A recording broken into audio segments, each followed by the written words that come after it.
اللہ اللہ اللہ اللہ اللہ۔ السلام علیکم ورحمۃ اللہ وبرکاتہ۔ وعلیکم السلام ورحمۃ اللہ وبرکاتہ۔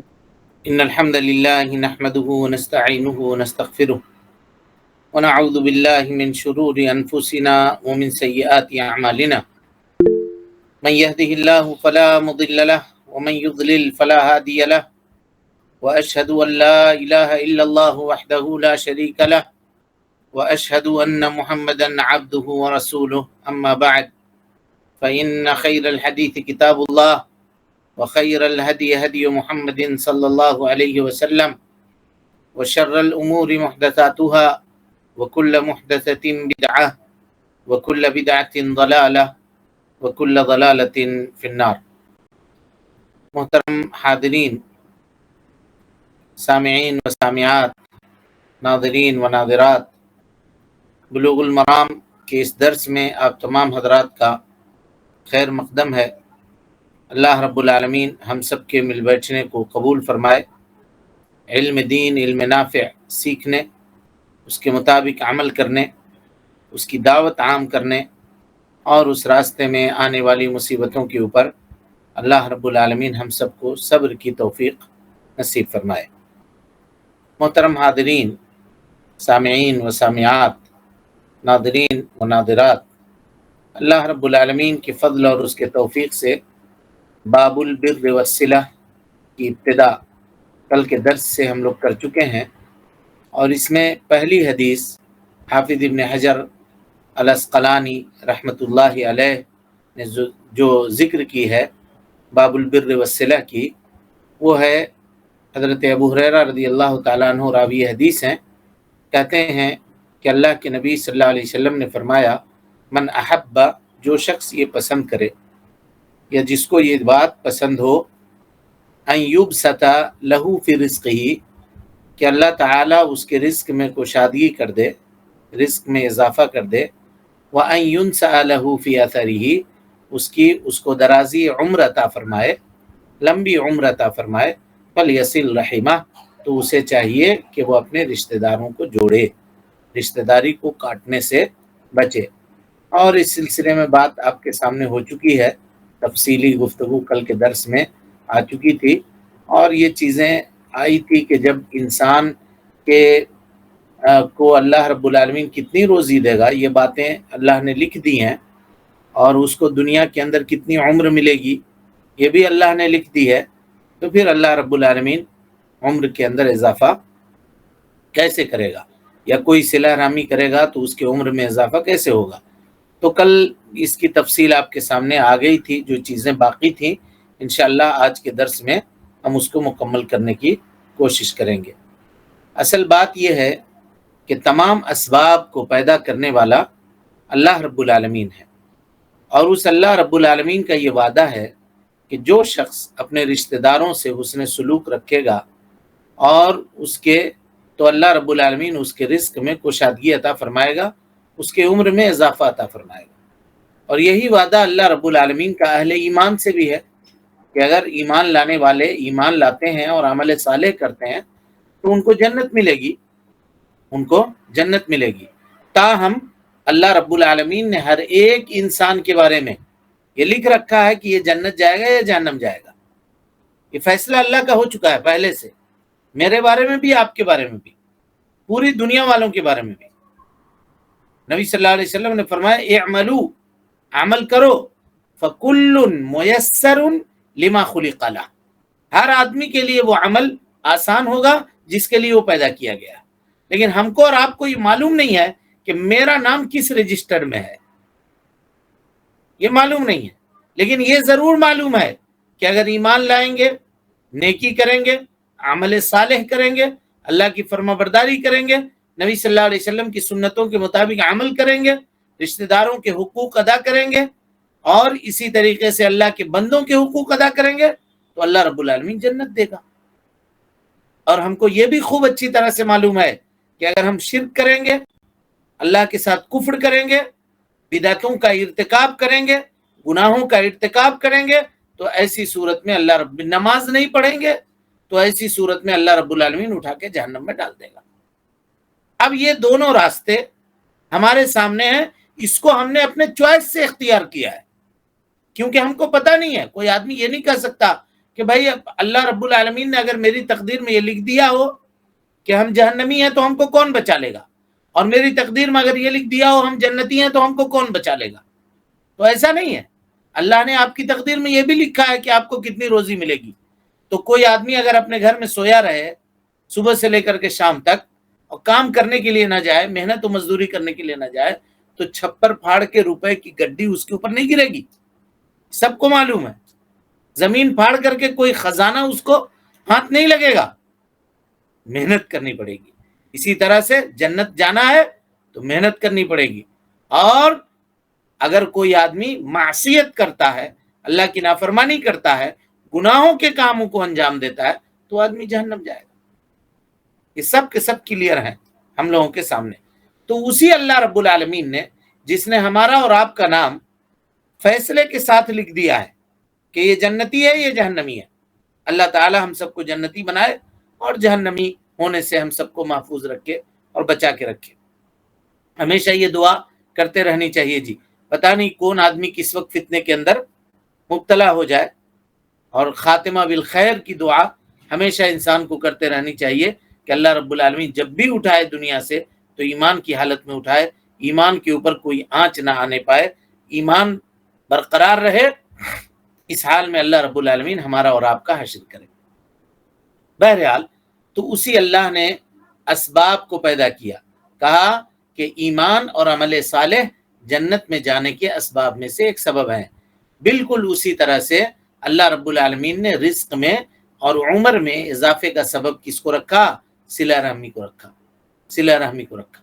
ترمذی کی روایت ہے جی، حضرت ابو ہریرہ رضی اللہ تعالیٰ عنہ راوی حدیث ہیں، کہتے ہیں کہ اللہ کے نبی صلی اللہ علیہ وسلم نے فرمایا کہ رشتہ داری کو ملانا، غور سے سنیے، رشتہ داری کو ملانا گھر والوں میں محبت، مال میں ثروت، اور نشان قدم میں تاخیر عمر میں برکت کا باعث ہے۔ یعنی جو آدمی اپنے رشتہ داروں کو نہیں جوڑتا ہے نا، اس کو اپنے گھر کے اندر بھی سکون نہیں ملے گا۔ اس حدیث سے پتہ چلتا ہے سکون سے نہیں رہ سکے گا۔ لہذا انسان کو چاہیے کہ اپنے رشتوں کی حد درجہ قدر کرے اور اس کو کیئر کرنے کی کوشش کرے، اس کو بچانے کی کوشش کرے، اور کبھی کبھار درمیان میں شیطان آ کر کے اس کو توڑنے کی کوشش کرے تو وہ زیادہ سے زیادہ اس کی چاہت ہو کہ ہم جا کر کے مل جائیں۔ اکڑنا نہیں چاہیے، اڑنا نہیں چاہیے، اڑنا اور اکڑنا نہیں چاہیے۔ آج معاملہ ہوتا یہ ہے کہ ہمارا بھائی ہے، ایک مثال دیتا ہوں، لوگ یہ سمجھتے ہیں ہم مصیبت میں تھے، ہم پریشانی میں تھے تو کل ہمارا اس نے ساتھ نہیں دیا، اب آج اس کو مصیبت پڑی ہے تو ہم اس کو ساتھ نہیں دیں گے۔ ادلا بدلا کا مزاج ہے، اس نے ایسا کیا تو ہم اس کے ساتھ ایسا کریں گے۔ اس سلسلے میں انبیاء کرام کے حالات ہم سب کے لیے اسوہ اور نمونہ ہے۔ حضرت یوسف کو ان کے بھائیوں نے کیا کیا بھائی؟ کیا حسن سلوک کیا؟ حضرت یوسف سے زیادہ بھائیوں کا ظلم کا کوئی شکار ہو سکتا ہے؟ نہیں ہو سکتا ہے۔ لیکن جب حضرت یوسف علیہ السلام کو بادشاہت ملی، آپ کو پاور ملا، سب کو پکڑوا کے جیل کے سلاخوں کے پیچھے ڈال سکتے تھے، قتل کروا سکتے تھے، آپ نے ایسا نہیں کیا، کہا فَاذْهَبُوا فَأَنْتُمُ الطُّلَقَاءُ، سب کے سب تم لوگ آزاد، لا تثریب علیکم اليوم، تمہارے اوپر آج کوئی ظلم و زیادتی نہیں ہوگا، سب کو ہم نے معاف کر دیا۔ تو یہ ایک مومن کا دل ہوتا ہے جی، جو قدرت رکھنے کے باوجود لوگوں کو معاف کرتا ہے، اور اس کا اجر آپ کتنا تصور کرتے ہیں؟ ایک آدمی جو بدلہ لینے کی طاقت رکھنے کے باوجود اگر اپنے کسی بھائی کو معاف کرتا ہے تو آپ اس کا اجر کتنا تصور کرتے ہیں، سوچئے۔ یہی ترمذی کی روایت ہے، حضرت ابو ہریرہ راوی حدیث ہیں رضی اللہ عنہ، کہتے ہیں کہ وہ آدمی جو طاقت رکھنے کے باوجود کسی سے بدلہ نہ لے اور اس کو معاف کر دے، تو کل قیامت کے دن جہاں پوری مخلوق کھڑی ہوگی، حضرت آدم علیہ السلام سے لے کر کے قیامت کی صبح تک پیدا ہونے والا بچہ وہاں موجود ہوگا، تو اللہ رب العالمین علی رؤوس الخلائق، مخلوق کی موجودگی میں اس شخص کو اس کے نام سے بلائے گا، آواز دے گا کہ اے فلاں ادھر آؤ، جائے گا، اور اللہ تعالیٰ کہے گا کہ دنیا میں قدرت اور طاقت رکھنے کے باوجود تم نے فلاں کو معاف کر دیا تھا، کہ یہ ہماری تخلیق کردہ حوریں ہیں، ان میں سے جتنا تم کو پسند ہے، جو تم کو پسند ہے لو اور جنت میں جاؤ۔ غور کیجیے آپ، کتنا بڑا اجر ہے اس کا۔ لیکن انسان اپنی انتقامی جذبات سے مغلوب ہو کر کے، نفسانی خواہشات سے ہار کر کے دنیا کے اندر ایک دوسرے سے دشمنی نبھاتا ہے، کوئی فائدہ اس کو نہیں ملتا اس کا۔ گھر کے اندر ٹینشن، دشمنی نبھانے سے، ظاہر سی بات ہے اگر سسرال سے آپ کا نہیں بن رہا ہے، ایک مثال دے رہا ہوں، سمجھا رہا ہوں، اس حدیث کو کی وضاحت کر رہا ہوں، تو ظاہر ہے بیوی خوش نہیں ہے آپ سے، اس کے گھر والوں کی اگر آپ عزت نہیں کر رہے ہیں تو وہ آپ سے خوش نہیں ہے۔ اسی طرح سے کوئی اور ہے، یعنی ایک بہن سے اگر آپ کا مقاطعہ ہے تو دوسری بہنوں سے بھی آپ کی محبت نہیں ہوگی، چاہے وہ ہنس کے بولتے کیوں نہ ہوں گے، لیکن ان کے دل میں رہے گا کہ میری فلاں بہن کو یہ نہیں مانتا ہے یا اس کے ساتھ اچھا سلوک نہیں کرتا ہے۔ کسی ایک بھائی سے بناؤ ہے، بگاڑ ہے، تو سارے بھائی اگر آپ کے ساتھ مل کے بھی آئیں تب بھی ان کے دل میں کہیں نہ کہیں خلش رہے گی کہ یہ ہے برا آدمی، کیونکہ دیکھو فلاں بھائی سے اس کے تعلقات اچھے نہیں ہیں۔ یہی وجہ ہے کہ اللہ کے نبی صلی اللہ علیہ وسلم نے فرمایا کہ رشتہ داری کو کاٹنے والا، رشتہ داری کو توڑنے والا شخص اپنے گھر کے اندر بھی چین اور سکون سے نہیں رہ سکتا ہے، کیونکہ اس کو جو محبت اس کو دوسرے کو ڈیلیور کرنا چاہیے، اور جو محبت وہ خود چاہتا ہے، ایکسپیکٹ کرتا ہے کہ ہمیں ملے، تو جب وہ دوسروں کو دے نہیں سکتا تو وہ محبت اس کو کیسے ملے گی، وہ مقام اور وہ عزت اس کو کیسے حاصل ہوگی۔ لہذا اس حدیث کے اوپر بہت سنجیدگی سے اس حدیث کو لینے کی ضرورت ہے، اور سنجیدگی کے ساتھ اس کے اوپر عمل کرنے کی ضرورت ہے۔ صحیح ترمذی میں 161312 نمبر کی حدیث ہے، 1612 نمبر کی حدیث ہے کہ اللہ کے نبی صلی اللہ علیہ وسلم نے فرمایا رشتہ داری کو ملانا گھر والوں میں محبت پیدا کرتا ہے، مال میں اضافہ کرتا ہے، اور عمر کے اندر اضافہ کرتا ہے رشتہ داری کو ملانا۔ اور اسی طرح سے حدیث کے اس ٹکڑے کے اوپر کو آپ غور کیجئے جی، جو باب کی حدیث ہے، وَيُنْسَأَ لَهُ فِي أَثَرِهِ، اللہ کے نبی صلی اللہ علیہ وسلم نے کہا کہ اس کے نشان قدم میں تاخیر کی جائے گی۔ اس کے مفہوم میں کئی چیزیں شامل ہیں۔ پہلی تو یہ کہ صلہ رحمی کرنے والا شخص کی عمر میں اللہ رب العالمین اضافہ کر دیتا ہے، حقیقی عمر اس کی بڑھا دی جاتی ہے۔ یعنی فرشتے کو اللہ تعالیٰ یہ کہتا ہے کہ دیکھو جی اس کی عمر 60 سال ہے، لیکن فلاں رشتہ دار سے اگر اس کا جھگڑا ہوا ہے، اگر یہ رشتہ داری کو جوڑ لے تو 60 سے بڑھا کر 80 کر دینا۔ اس کی عمر اوریجنل جو عمر ہے وہ 80 سال ہے، فلاں رشتہ دار سے اس کا جھگڑا ہوا ہے، اگر رشتہ داری کو جوڑ لے یہ اس کی عمر 90 کر دینا۔ ایک معنی تو اس کا یہ ہے، محدثین نے ایک معنی اس کا یہ لکھا ہے اس حدیث کی تشریح میں کہ اس کی عمر کے اندر اضافہ کیا جاتا ہے، اور اس کی عمر حقیقی میں اضافہ کیا جاتا ہے، یعنی 60 سال کو 70 بنایا جاتا ہے، 70 کو 75، 75 کو 80، اللہ جتنا چاہے اتنا بنا دے، اور یہ تفصیل آپ کے سامنے آ چکی ہے۔ دوسری یہ کہ عمر تو اس کی قلیل ہوتی ہے لیکن اس کی عمر میں برکت ہوتی ہے، اس کے اوقات ضائع نہیں ہوتے ہیں، بلکہ اللہ تعالیٰ اس کی عافیت کی نعمت سے اس کو نوازتا ہے۔ تھوڑے وقت میں زیادہ نیکی کی توفیق اس کو مل جاتی ہے، حتیٰ کہ تھوڑی عمر لمبی عمر بھی اجر و ثواب حاصل کرنے سے بڑھ جاتی ہے۔ یعنی ایک آدمی کو لمبی عمر ملی ہے، وہ لمبی عمر میں اتنا اجر و ثواب نہیں حاصل کر پاتا جتنا یہ اپنی تھوڑی عمر میں اتنا اجر و ثواب کما لیتا ہے، اور یہ اللہ تعالیٰ ایسا کرنے کے اوپر قادر ہے۔ اب غور کیجئے، جیسا کہ گزشتہ امتوں کی عمریں بہت دراز تھی، بہت لمبی تھی جی، اللہ تعالیٰ نے امت محمدیہ علی صاحبہ افضل الصلاۃ والتسلیم کی عمر قلیل رکھی، کم رکھی، تو لیلۃ القدر عطا کر دیا کہ لیلۃ القدر میں اگر کوئی آدمی عبادت کرے تو اس کی کمی پوری ہو جائے گی۔ ایک لیلۃ القدر زندگی میں اگر کوئی پالے، 83 سال کی عبادت ہو گئی، چند مہینے، اور صرف 83 سال چند مہینے نہیں، خیر کا لفظ کہا ہے، لیلۃ القدر خیر من الف شہر۔ لوگ جو کہتے ہیں کہ 83 سال 4 مہینہ اتنا ہی ہے، نہیں نہیں نہیں، اس سے زیادہ ہے، اس سے زیادہ ہے۔ کتنا ہے یہ اللہ بہتر جانتا ہے، لیکن 1000 مہینے کی عبادت سے بہتر ہے۔ یعنی 83 سال 8 مہینہ یا 9 مہینہ جو کچھ ہوتا ہے اس سے بھی بہتر ہے۔ کتنا بہتر ہے وہ جان اللہ رب العالمین بہتر جانتا ہے، اللہ تعالیٰ اس کو بہتر جانتا ہے۔ لہذا اللہ رب العالمین نے اس امت محمدیہ کے اوپر رحم کرتے ہوئے، یعنی یہ اللہ کا معاملہ ہے، جس کو چاہے کم عمر میں بھی اس کو زیادہ اجر و ثواب سے اللہ رب العالمین نواز دے۔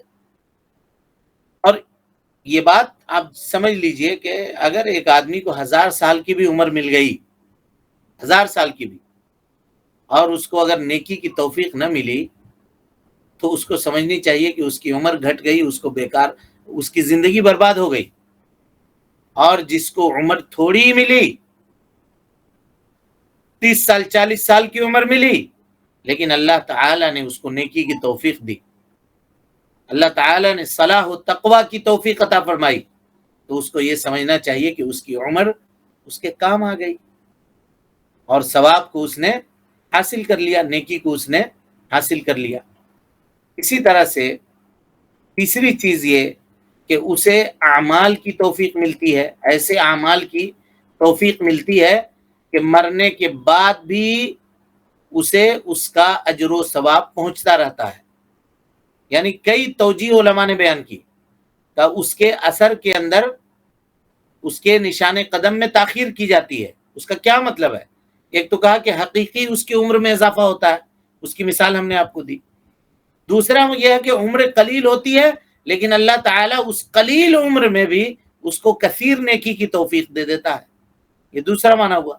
اور تیسرا معنی علماء نے جو بیان کیا وہ یہ کہ وہ کچھ ایسے اعمال کر کے دنیا سے جاتا ہے، رخصت ہوتا ہے، کہ اس کے مرنے کے بعد بھی اس کے نامہ اعمال میں اس کا اجر و ثواب لکھا جاتا ہے، اور جب بھی اس کا ذکر آتا ہے تو لوگ اس کا ذکر خیر کرتے ہیں، اس کا نام لے کر کے دعا کرتے ہیں، اس کی اچھی تعریف کرتے ہیں، گویا کہ وہ مرنے کے بعد بھی مرتا نہیں ہے، بلکہ لوگوں میں اس کے آثار باقی ہوتے ہیں، اس کے ذکریات باقی ہوتے ہیں، لوگ اس کو اچھے نام سے اور اچھی اخلاق کی مثالیں اگر دی جاتی ہے تو اس کے نام سے مثال دیتے ہیں۔ غور کیجیے، ایک معنی یہ بھی ہے، مثلا کوئی آدمی آیا، کم عمر دنیا کے اندر اس نے گزارا، لیکن کوئی ایسا علم اس نے چھوڑ دیا کہ مرنے کے بعد بھی اس کتاب سے لوگ فائدہ اٹھا رہے ہیں۔ اب بتائیے نا، جب بھی ہم درس شروع کرتے ہیں حافظ ابن حجر العسقلانی کا نام آتا ہے۔ کون جانتا تھا اگر یہ بلوغ المرام نہیں ہوتی، فتح الباری ان کی لکھی ہوئی کتاب نہیں ہوتی، حافظ ابن حجر کو کون جانتا؟ کتنے لوگ آئے اور چلے گئے اس زمانے میں، ان کا نام باقی نہیں ہے۔ امام بخاری رحمت اللہ علیہ، بچہ ان کے نام سے واقف ہے، ان کو جانتا ہے۔ کیوں؟ ان کی کتاب کی وجہ سے اللہ نے ان کو توفیق دی، حدیث کی خدمت کی، آج تک ان کا اثر باقی ہے، اور قیامت تک ان کا نام باقی رہے گا، زندہ رہے گا۔ یہ زندہ مثال ہے آپ کے سامنے کہ اس کے نشان قدم میں تاخیر کی جاتی ہے، یہ اس کی زندہ مثال ہے کہ دیکھیے کیسے اللہ رب العالمین کسی کے نشان قدم میں تاخیر کرتا ہے کہ مرنے کے بعد بھی اجر و ثواب۔ ابھی ہم لوگ جتنا پڑھ رہے ہیں، جتنا اس کتاب کو پڑھ رہے ہیں جی، اس کتاب کے پڑھنے کا جتنا ثواب ہم کو مل رہا ہے اتنا ثواب ہمارے استاذ کو مل رہا ہے جنہوں نے ہم کو یہ پڑھایا ہے، اور ان کے استاذ کو مل رہا ہے، ان کے استاذ، یہاں تک کہ حافظ ابن حجر نے جس سے سنا ہوگا ان کو، پھر انہوں نے جس سے سنا ہوگا، یہاں تک کہ صحابہ حضرت ابو ہریرہ کو، اور حضرت ابو ہریرہ جو راوی حدیث ہیں، اور حضرت ابو ہریرہ سے اللہ کے نبی جناب محمد رسول اللہ صلی اللہ علیہ وسلم۔ غور کیجیے آپ، یہ کتنا حسین سلسلہ ہے کہ مرنے کے بعد بھی علم نافع اگر کسی نے چھوڑا ہے تو اس کا اجر و ثواب اس کے نامہ اعمال میں اور اس کے کھاتے میں لکھا جاتا رہے گا، کیونکہ خزانوں میں کمی کا خطرہ ہم انسانوں کو ہوتا ہے جی، کہ اگر زیادہ خرچہ کر دیا تو ہم کیا کریں گے؟ اللہ رب العالمین کو کوئی خطرہ نہیں، کوئی خطرہ نہیں۔ اگر پوری دنیا والے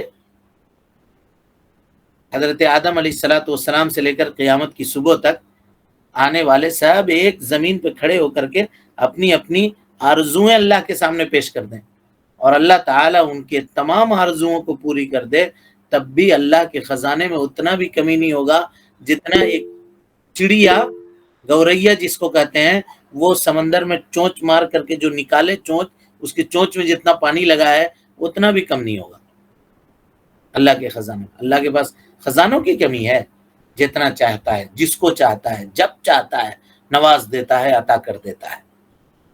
تو اللہ تعالیٰ سے بخشش اور اس کے نوازش کی امید ہم سب کو رکھنی چاہیے۔ تو تیسری شکل علماء نے یہ بیان کی۔ تو آپ تینوں بتا سکتے ہیں، اگر کوئی کہے وَيُنْسَأَ لَهُ فِي أَثَرِهِ، اس کے نشان قدم میں تاخیر کی جاتی ہے، اس کا کیا معنی ہے؟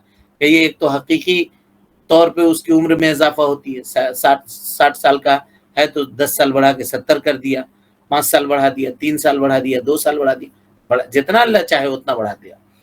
ایک معنی تو یہ ہے۔ دوسرا معنی یہ ہے کہ عمر کم ہی رہتی ہے لیکن ایسی نیکی کی توفیق ملتی ہے کہ وہ بڑے بڑے عمر والوں کے اوپر وہ چیزیں بھاری ہوتی ہیں۔ اور تیسری بات یہ ہے کہ اس کو اللہ تعالیٰ زندگی میں ایسی چیزوں کی توفیق دیتا ہے، ایسا علم وہ چھوڑتا ہے کہ وہ مر جاتا ہے دنیا سے لیکن اس کا نام دنیا کے اندر باقی رہتا ہے، لوگ اس کے نام کی دعائیں دیتے ہیں۔ جیسے ابھی حافظ ابن حجر العسقلانی رحمۃ اللہ علیہ، ہم جو کہہ رہے ہیں اللہ تعالیٰ کی رحمت ان کے اوپر ہو، کیا یہ رحمت ان تک نہیں پہنچ رہی ہوگی؟ ضرور پہنچ رہی ہوگی۔ اسی طرح سے جی صلہ رحمی کا اصل اجر و ثواب تو اللہ تعالیٰ قیامت کے دن دے گا، مگر دنیا میں یہ فائدے اللہ کے نبی جناب محمد رسول اللہ صلی اللہ علیہ وسلم نے بتلائے ہیں۔ دنیا میں یہ فائدے اللہ کے نبی صلی اللہ علیہ وسلم نے بتلائے ہیں کہ دنیا میں اس کو یہ ملے گا، یعنی اللہ تعالیٰ نے اعمال صالحہ کے اوپر کچھ دنیاوی فائدے بھی رکھے ہیں، اخروی فائدے بھی رکھے ہیں، لیکن قصد انسان جو کرے گا وہ قصد اخروی فائدے کی کرے گا اور اس کے ضمن میں دنیاوی فائدہ اس کو حاصل ہو جائے گا، دنیاوی فائدہ اس کو حاصل ہو جائے گا انشاءاللہ۔ تو اس طرح سے یہ حدیث باب البر والصلہ کی مکمل ہوئی۔ اللہ رب العالمین اس کے مطابق ہم سب کو عمل کی توفیق نصیب فرمائے۔ چلیں بسم اللہ۔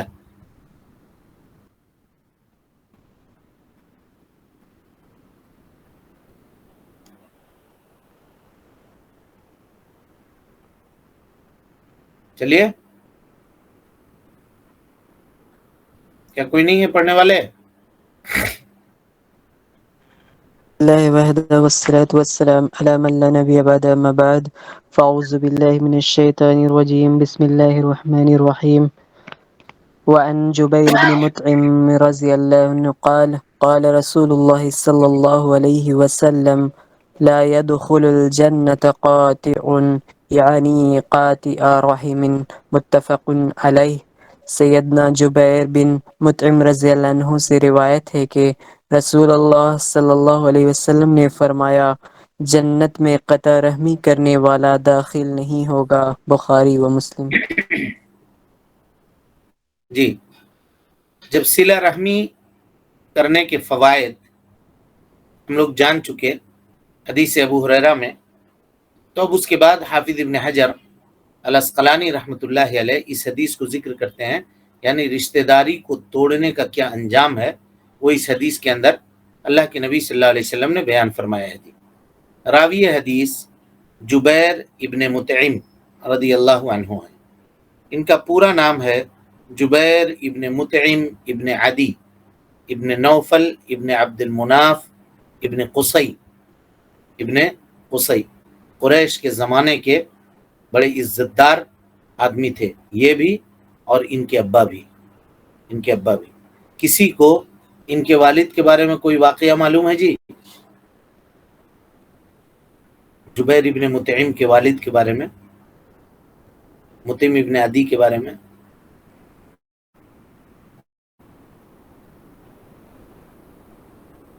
مطعم ابن عدی یہ وہ شخص ہیں جو اللہ کے نبی صلی اللہ علیہ وسلم اور مسلمانوں کا کفار قریش نے جو بائیکاٹ کیا تھا نا 3 سال تک شیب ابی طالب میں، تو انہی کی کوششوں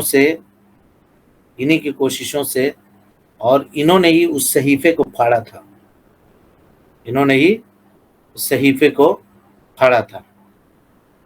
مطعم ابن عدی نے۔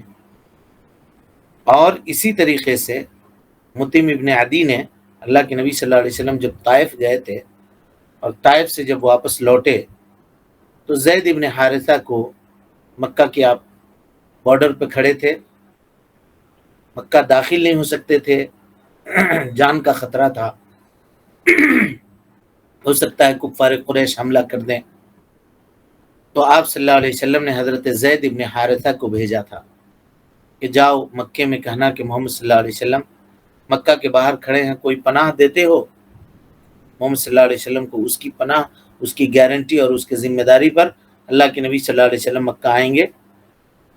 تو حضرت زید ابن حارثہ کئی لوگوں کے پاس گئے، 4 سے 5 لوگوں کے پاس گئے بات کرنے کے لیے کہ فَإِنَّ مُحَمَّدًا وَاقِفٌ عَلَى شَفِيرِ مکہ، محمد صلی اللہ علیہ وسلم مکے کی چہار دیواری کے پاس کھڑے ہیں، تم اگر پناہ دو گے تو داخل ہو جائیں گے، دیتے ہو پناہ؟ کہا نہیں بھائی میرے پاس طاقت نہیں ہے۔ پناہ کے معنی گارنٹی، پناہ معنی گارنٹی، یعنی میں تمہارے جان کی گارنٹی لیتا ہوں، اس کو امان بھی کہا جاتا ہے۔ بہرحال،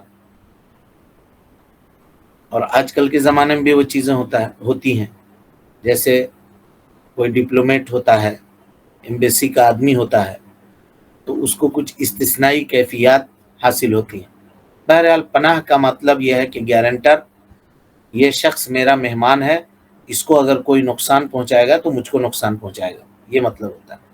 آخر میں جب مطعم ابن عدی کے پاس پہنچے زید ابن حارثہ اور کہا کہ ایسا ہے، تو مطعم ابن عدی نے کہا کہ میں پناہ دوں گا محمد صلی اللہ علیہ وسلم۔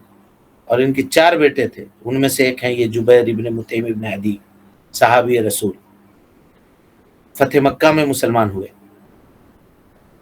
تو کہا 4 بیٹوں کو مطعم ابن عدی نے کہ چلو جی ہتھیار پہنو، تم لوگ سب لباس پہنو، جنگی لباس، اب پہن کر کے لے کر کے خانہ کعبہ کے صحن میں پہنچے اور اعلان کیا۔ مطعم ابن عدی نے کہا کہ اے لوگو مکہ والو سنو، محمد کو صلی اللہ علیہ وسلم ہم نے پناہ دی ہے، کوئی آدمی اگر اس کے اوپر زیادتی کرے گا یا اس کے ساتھ برا سلوک کرے گا تو سمجھو کہ اس نے میرے گرہبان پہ ہاتھ ڈالا ہے۔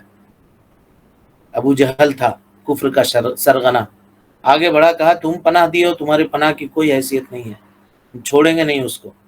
کہا کیسے نہیں چھوڑو گے؟ یہ ہمارے 4 بیٹے ہیں، ہتھیاروں سے لیس ہو کر کے آئے ہیں تم جیسے لوگوں کا دماغ صحیح کرنے کے لیے، جاؤ ان سے سکو گے؟ ابو جہل تھوڑا سا ٹھٹکا، کہا کہ کیا تم مسلمان ہو گئے ہو کیا جی مطعم ابن عدی؟ کہا نہیں مسلمان نہیں ہوا ہوں، میں نے صرف پناہ دی ہے محمد کو صلی اللہ علیہ وسلم، اس کے دین کو میں نے قبول نہیں کیا ہے۔ کہا تب تو ہم تمہاری پناہ مانتے ہیں، تب آنے دو اس کو۔ اللہ کے نبی صلی اللہ علیہ وسلم کو لے کر کے مکے کے دروازے سے لے کر کے، مکے کے در و دیوار سے لے کر کے مکے میں داخل ہوا۔ پیارے مصطفیٰ صلی اللہ علیہ وسلم نے اس کا بدلہ کیسے دیا جی؟ دیکھیے، اگر کوئی کافر بھی احسان کرے تو اس کا بدلہ دینا چاہیے۔ کیسے دیا یا دینے کی آپ نے خواہش ظاہر کی؟ جب مکہ کے قیدی پکڑے گئے جنگ بدر میں، 70 قیدی، اور پکڑ کر کے ان کو مسجد نبی کے اندر باندھا گیا تو اللہ کے نبی جناب محمد رسول اللہ صلی اللہ علیہ وسلم نے کہا تھا لو کان مطعم ابن عدی حیا، اگر آج مطعم ابن عدی زندہ ہوتا وکلمنی علی ہؤلاء النتنا، اور ان گرے پڑے لوگوں کے بارے میں، ان غلیظ لوگوں کے بارے میں مجھ سے اگر بات کرتا اور کہتا کہ محمد ان کو تم رہا کر دو، تو ہم مطعم ابن عدی کے بات کے اوپر ان قیدیوں کو رہا کر دیتے، چھوڑ دیتے، لیکن مطعم ابن عدی اس وقت تک انتقال کر چکے تھے۔ یہی ہیں مطعم ابن عدی کے بیٹے حضرت جبیر ابن مطعم ابن عدی ابن عبد ابن مناف ابن قصی، صحابی رسول، جلیل القدر صحابی ہیں۔ یہ حدیث روایت کر رہے ہیں، اس حدیث کے راوی ہیں۔ کیا روایت کر رہے ہیں؟ ان کی روایت کو انشاءاللہ العزیز کل کے درس میں آپ کے سامنے وضاحت کی جائے گی۔ رب العالمین سے دعا ہے کہ اللہ تعالی ہمیں اور آپ کو حسن عمل کی توفیق دے۔ رب العالمین ہم سب کی اصلاح فرمائے، نیکیوں کو قبول کرے، سیئات سے درگزر فرمائے، جب تک زندہ رکھے دین اسلام پہ زندہ رکھے، اور جب اٹھائے ایمان پہ اٹھائے۔ آمین وآخر دعوانا ان الحمدللہ رب العالمین۔ کوئی سوال ہے جی کسی کے پاس؟ کوئی سوال ہے کسی کے پاس کلاس کے تعلق سے؟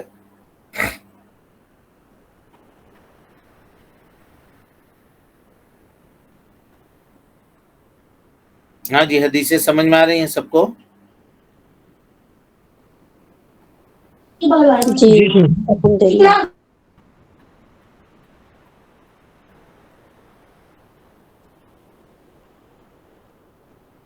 چلیں پھر، السلام علیکم ورحمۃ اللہ وبرکاتہ۔